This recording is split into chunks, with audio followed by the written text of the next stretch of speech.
15 अप्रैल 2023 रात 10:30 कैमरे चल रहे थे। सवाल पूछे जा रहे थे। सब कुछ लाइव था। बीच में खड़ा था एक ऐसा नाम जिसे देखकर लोग रास्ता बदल लेते थे।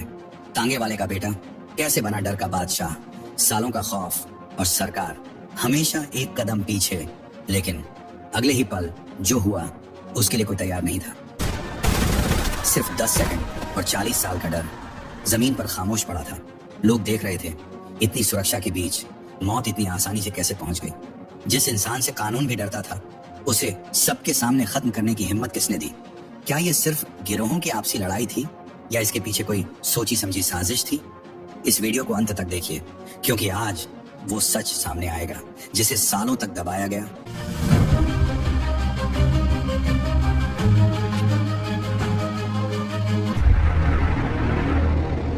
साल 1979, उत्तर प्रदेश का वही पुराना इलाहाबाद जिसे आज हम प्रयागराज के नाम से जानते हैं, और उस शहर का एक बदनाम कोना शकिया मोहल्ला। वहीं एक तांगे वाले फिरोज का घर, और उसी घर में पल रहा था एक लड़का। अतीक अहमद। गरीबी थी, तंगी थी, लेकिन उसकी आंखों में एक अजीब सी जिद थी। पढ़ाई से उसका कोई रिश्ता नहीं था, जैसे किताबों की दुनिया उसके लिए बनी ही नहीं थी।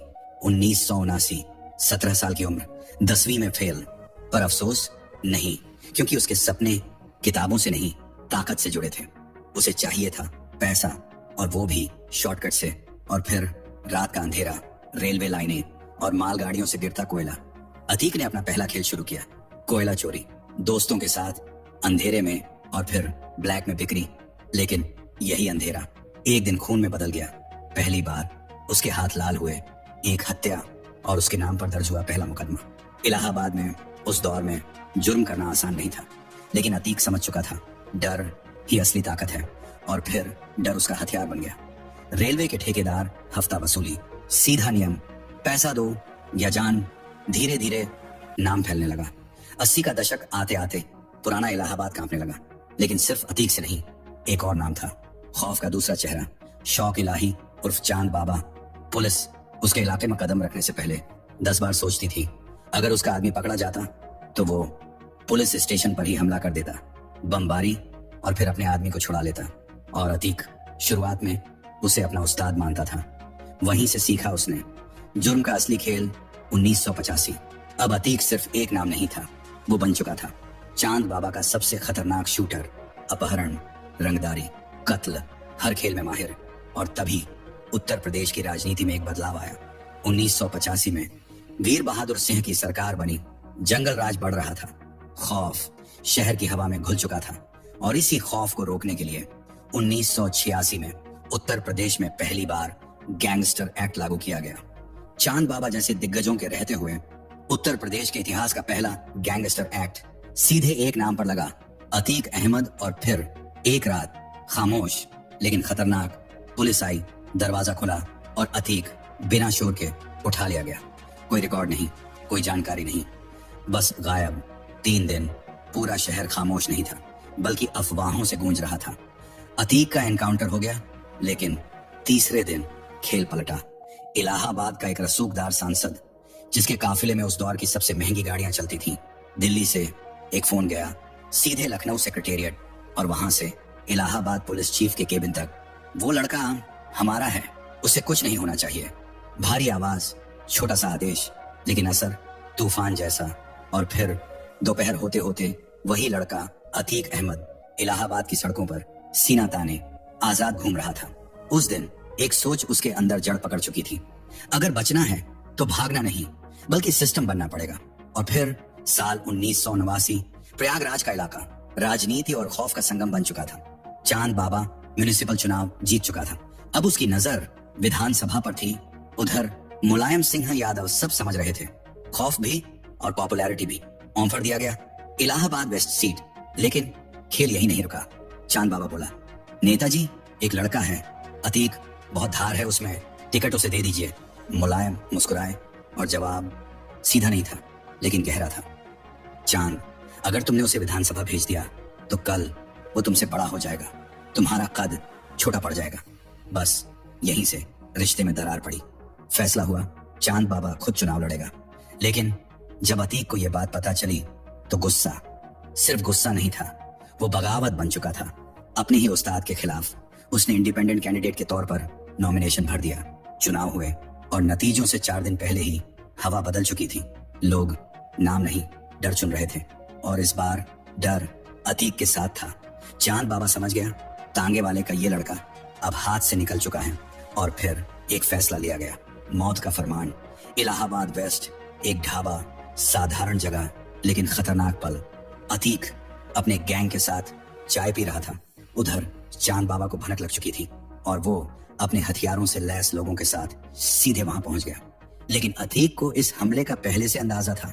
जैसे ही चांद बाबा वहां पहुंचा, अचानक चारों तरफ से गोलियां चलने लगी। कोई मौका नहीं मिला, कोई बचाव नहीं। अतीक अहमद की बंदूक से निकली गोलियां सीधे चांद बाबा के सीने में जा लगी।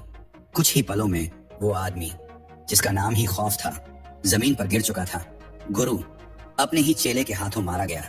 इसके बाद अगले एक हफ्ते में अतीक के लोगों ने चांद बाबा के पूरे गैंग को खत्म कर दिया, एक एक आदमी चुन चुन कर। अब मैदान साफ था। चुनाव के नतीजे आए और इलाहाबाद वेस्ट से अतीक अहमद जीत गया। पहली बार विधायक। अब वो सिर्फ माफिया नहीं था, अब वो था माननीय। प्रयागराज में उसका नाम खौफ की पहचान बन चुका था। जिस रेलवे यार्ड से वो कभी चोरी करता था, अब उसी के स्क्रैप के टेंडर सिर्फ उसके नाम पर निकलते थे। दहशत इतनी थी कि कोई दूसरा ठेकेदार टेंडर भरने की हिम्मत नहीं करता था।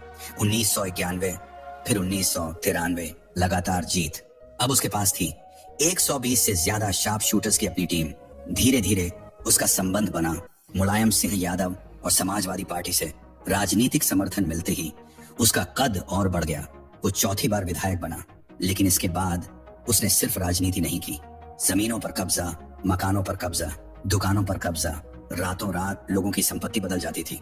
फिर आया 1995, गेस्ट हाउस कांड। उस समय यूपी में समाजवादी पार्टी और बहुजन समाज पार्टी की सरकार थी, लेकिन मायावती इस गठबंधन को तोड़ना चाहती थी। 2 जून 1995 लखनऊ का स्टेट गेस्ट हाउस मीटिंग चल रही थी। जब यह खबर फैली कि सरकार गिरने वाली है तो हालात बिगड़ गए। अतीक अहमद के नेतृत्व में भीड़ गेस्ट हाउस पहुंच गई। दरवाजे तोड़े गए, हंगामा हुआ और मायावती के साथ बदसलूकी की कोशिश की गई। अगर उस दिन पुलिस बीच में नहीं आती तो स्थिति और गंभीर हो सकती थी। इस घटना ने साफ कर दिया सत्ता और दबाव का इस्तेमाल किस हद तक किया जा रहा था। फिर 1996 सिविल लाइंस, दिन दहाड़े व्यापारी अशोक साहू की हत्या। इस वारदात में नाम आया अतीक के भाई खालिद अजीम उर्फ अशरफ का। पुलिस उसे पकड़ने निकली, लेकिन जैसे ही रिकॉर्ड खंगाले गए पूरी कहानी पलट गई। जिस वक्त अशोक साहू के सीने में गोलियां उतारी जा रही थी, सरकारी कागज गवाही दे रहे थे अशरफ चंदौली जेल में बंद है। यानी घटना कहीं और मौजूदगी कहीं और। यहीं से शक नहीं, यकीन शुरू हुआ। खेल बहुत बड़ा है। जेल के अंदर अशरफ के नाम पर कोई और हाजिरी दे रहा था और असली आदमी बाहर खुला घूम रहा था। यह सिर्फ जुर्म नहीं था, यह सिस्टम पर कब्जा था। 2000 का दशक आते आते अतीक अहमद इलाहाबाद में एक नाम नहीं, एक ताकत बन चुका था। उसके इशारे के बिना कुछ नहीं होता था। लेकिन 2002 ने सब बदल दिया। सत्ता आई मायावती के हाथ में और इस बार रुख साफ था, सीधी कार्रवाई। एक ही दिन में 113 से ज्यादा मुकदमे और उसके पीछे लगाया गया एक सख्त पुलिस अफसर जिसका नाम सुनकर ही लोग सावधान हो जाते थे। अब पीछा सिर्फ कागजों में नहीं, जमीन पर शुरू हो चुका था। 7 अगस्त 2002 इलाहाबाद हाईकोर्ट, पेशी का दिन, भीड़, पुलिस और बीच में अतीक। अचानक एक जोरदार धमाका, कोर्ट परिसर हिल गया। पुलिस वाले लहूलुहान, लेकिन जिसे निशाना बताया गया वो बिल्कुल सुरक्षित। और यहीं कहानी मोड़ लेने लगी। कैमरों के सामने अतीक का बयान, सरकार मुझे मरवाना चाहती है, ये सब साजिश है। सीधा आरोप पुलिस पर, लेकिन जांच भावनाओं से नहीं सबूतों से चलती है। एक नाम सामने आया, इकलाक, गिरफ्तारी हुई, पूछताछ हुई और फिर जो सच निकला उसने पूरी कहानी पलट दी। यह धमाका बाहर से नहीं अंदर से रचा गया था। मकसद दबाव बनाना और जनता की सहानुभूति लेना। जब एक पुलिस अफसर से पूछा गया क्या ये हमला उन्होंने करवाया, तो जवाब आया अगर ऐसा होता तो वो बचता नहीं। इसके बाद 2004 राजनीति का नया मोड़। मुलायम सिंह यादव ने अतीक को टिकट दिया। सीट फूलपुर, वही ऐतिहासिक सीट जहां से जवाहरलाल नेहरू देश की राजनीति की दिशा तय करते थे। अब उसी सीट पर एक ऐसा नाम था जिसके खिलाफ दर्जनों केस थे, लेकिन नतीजा चौंकाने वाला नहीं था। अतीक करीब 64,000 वोटों से जीत गया। अब वो सांसद था। दिल्ली में ताकत और इलाहाबाद में पकड़, दोनों उसके पास थे। इलाहाबाद वेस्ट सीट खाली हुई और यहीं एक और चाल चली गई। फैसला सीट भाई को दी जाएगी। अशरफ को उपचुनाव में उतारा गया। सब कुछ प्लान के मुताबिक चल रहा था, लेकिन यहीं से दरार शुरू हुई। दूसरी तरफ एक नया नाम सामने आया, राजू पाल। रिकॉर्ड साफ नहीं था, वो भी अपराध की दुनिया से जुड़ा था और वो पहले अतीक के ही साथ काम कर चुका था। लेकिन उसमें एक बात थी, वह अतीक से डरता नहीं था। जब उपचुनाव के नतीजे आए तो अतीक अहमद के पैरों तले जमीन खिसक गई। उसका भाई अशरफ अहमद बीएसपी के राजू पाल से चुनाव हार गया। ये सिर्फ एक हार नहीं थी, ये उसके गुरूर पर पड़ा एक सीधा तमाचा था। जिस इलाहाबाद में लोग उसके नाम से कांपते थे, वहीं कोई उसके ही घर को हरा दे, ये बात अतीक के अंदर कुछ तोड़ गई। उसे लगा अगर राजू पाल जिंदा रहा तो उसका खौफ धीरे धीरे खत्म हो जाएगा। और फिर 25 जनवरी 2005 सड़क पर चलती एक गाड़ी और अचानक चारों तरफ से घेरते साए, अतीक के शूटर, हथियार, AK-47 और अगले ही पल गोलियों की बरसात। भरे बाजार में दिन दहाड़े राजू पाल को छलनी कर दिया गया। 19 गोलियां, एक शरीर और हर गोली जैसे एक संदेश। उसके समर्थक खून से लथपथ हालत में उसे एक ऑटो में डालकर अस्पताल की तरफ भागे। 5 किलोमीटर का रास्ता, 4 पुलिस स्टेशन, लेकिन गाड़ी चलती रही और गोलियां भी। खाकी वर्दी बस देखती रही। किसी में इतनी हिम्मत नहीं थी कि उस आग के सामने खड़ा हो सके। इस पूरे खौफनाक मंजर का एक गवाह था राजू पाल का चचेरा भाई उमेश पाल, जिसने सब देखा, हर गोली, हर चीख। राजू पाल की मौत के बाद फिर से उपचुनाव हुए। मायावती ने राजू पाल की 9 दिन की विधवा पूजा पाल को मैदान में उतारा। स्टेज पर आंसू, हाथों की मेहंदी और एक टूटी हुई आवाज। लेकिन जिस अशरफ को 2 महीने पहले जनता ने नकार दिया था, उसी अशरफ को इस बार डर ने जिताया भारी मतों से। फिर 2007 आया। उत्तर प्रदेश की सत्ता पूरी तरह बदल गई। मायावती पूर्ण बहुमत के साथ मुख्यमंत्री बनी और वो भूली नहीं थी 1995 का गेस्ट हाउस कांड, जहां अतीक का नाम सिर्फ एक नाम नहीं था। सत्ता में आते ही उन्होंने सबसे पहले अतीक अहमद पर शिकंजा कसना शुरू किया। फाइलें खुली, रिकॉर्ड निकाले गए और धीरे धीरे अतीक का साम्राज्य टूटने लगा। करोड़ों की संपत्ति जब्त, सिर पर इनाम, और वही आदमी जो कभी पुलिस को अपनी जेब में रखता था, अब एक चूहे की तरह छिपता फिर रहा था, दर दर जान बचाने के लिए। फिर दिल्ली पुलिस ने उसे पीतमपुरा के एक फ्लैट से गिरफ्तार कर लिया। सलाखों के पीछे अतीक अहमद। लेकिन कहानी यही नहीं रुकी। 2008 संसद और एक ऐसी डील जिसने पूरे देश की राजनीति हिला दी। Bharat America nuclear deal. सरकार बचाने के लिए हर एक वोट जरूरी था। तब मुलायम सिंह यादव ने एक ऐसा फैसला लिया जो सबको चौंका गया। जेल में बंद अतीक को बाहर निकाला गया, पुलिस कस्टडी में सीधे संसद लाया गया ताकि वो वोट डाल सके। लेकिन कहानी यहां मोड़ लेती है। अतीक, जिसे बाहर निकाला गया था, उसी ने गद्दारी कर दी, पार्टी के खिलाफ जाकर वोट डाल दिया और उसी पल एक और रिश्ता खत्म हो गया। मुलायम सिंह ने उसे हमेशा के लिए पार्टी से निकाल फेंका। राजनीति से मिलने वाला सहारा अब खत्म हो चुका था। साल 2017 उत्तर प्रदेश की सियासत में एक ऐसा मोड़ आया जिसने पूरी कहानी बदल दी। भारतीय जनता पार्टी की सरकार बनी और मुख्यमंत्री बने योगी आदित्यनाथ। नई सरकार का रवैया साफ, बिल्कुल साफ, माफियाओं के खिलाफ जीरो टॉलरेंस। और फिर विधानसभा के पटल पर खड़े होकर योगी आदित्यनाथ ने जो दहाड़ लगाई, उसकी गूंज उत्तर प्रदेश के हर कोने में, हर माफिया के दिल तक पहुंची। कि जिस अतीक अहमद के खिलाफ पीड़ित परिवारों ने मुकदमा दर्ज कराया उसके परिवार के खिलाफ, वो समाजवादी पार्टी के द्वारा पोषित माफिया है और उसकी खिलाफ काम हमारी सरकार ने किया है।